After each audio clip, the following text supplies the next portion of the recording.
Hello, Nozstockers.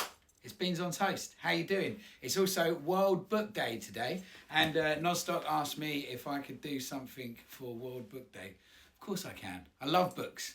I mean, I guess it's a cliche to say that they changed my life, but they really did. You know, as a teenager, when I started reading books of my, you know, not that people were making me, reading books of my own choice. Wonderland Avenue by Danny Sugarman. That was the first book I read off my own back, about Jim Morrison. But anyway, the original plan was I was going to read you my daughter's favourite book, a book called Superworm by Julia Donaldson, who is, if you don't have kids, chances are you never heard of her. And if you do, you'll definitely know of her. She wrote the Gruffalo, and she is a modern day sort of wizard, basically. So her stories are incredible, and my daughter loves them, I love them, and I know this whole book off by heart, and I was gonna do it for you guys at Nozstock, but the publishers wouldn't let us for some reason. Strange, because that doesn't necessarily align with Julia Donaldson's morals that she holds in her stories. But anyway, so I can still do something. I mean, what I am going to do, the only book that I could definitely get permission to read from is my own book, Drunk Folk Stories. But please don't say this as an advertisement for my own sort of sales. So I'll talk to you about some other books. Another book that I want to talk to you about is this book called The Overstory by Richard Powers. This was out in 2019, and I got this book for Christmas, and it's one of the most fantastic things that I've read in recent memory for me. It is incredible. It's a book about trees, and I thought it worth talking about it now because at Nozstock I have my own tree. Well, I played there a few years ago, and I was honoured when they said, could I plant a tree on the festival site and then kind of keep on coming back to watch the tree grow. So I planted the tree, and it was beautiful, and it's there on Nozstock Farm, growing. Hopefully she's doing well. And this book is, I've never heard anybody talk about trees in such a sort of profound manner as they do in this book. And this sort of, I'll never look at trees the same after reading this book. And I've always been a sort of a tree hugger. So if you like trees and if you like family, this has got a lot to do with family. I would highly recommend The Overstory by Richard Powers. Also, Tom Robbins. Tom Robbins is by far my favourite author. I've got, these are all of his 7 books here. Yep. And I've read them an embarrassing amount of times. Like each book I've probably read 3 or 4 times, if not more.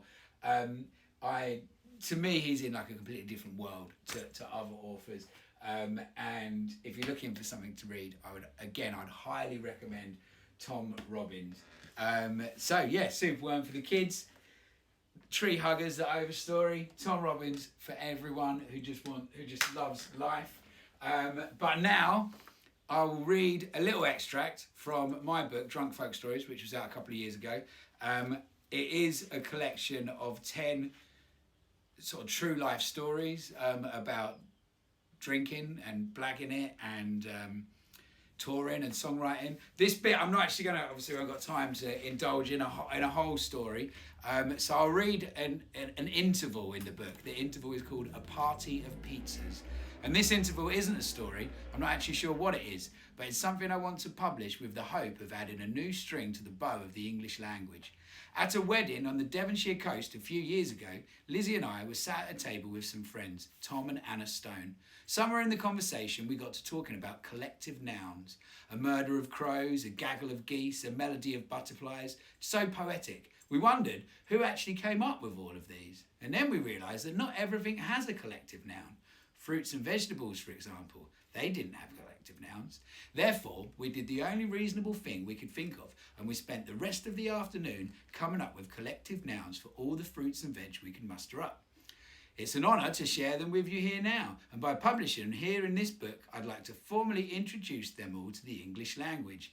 If you feel that we've missed any, please do get in touch with suggestions, and I'll run them past the Committee of Collective Nouns for Fruits and Vegetables. That committee consists of myself, Lizzie, Tom and Anna Stone.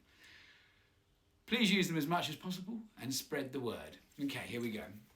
A sunshine of coconuts, a parade of pineapples, a team of tomatoes, an arse of peaches, a darkness of carrots, a rabble of radishes, a bunch of bananas, a table of lemons, a tequila of limes, a stomping of grapes, a Harvey of potatoes, a system of oranges, a mystery of lettuce, an orgy of passion fruit, a forest of asparagus, a spasm of cucumber, a shitstorm of strawberries, a flute of figs, an assembly of apples, a fellowship of pears, a grasp of melons, a fart of raspberries, a wound of grapefruits, a fumble of pomegranates, a pattern of watermelons.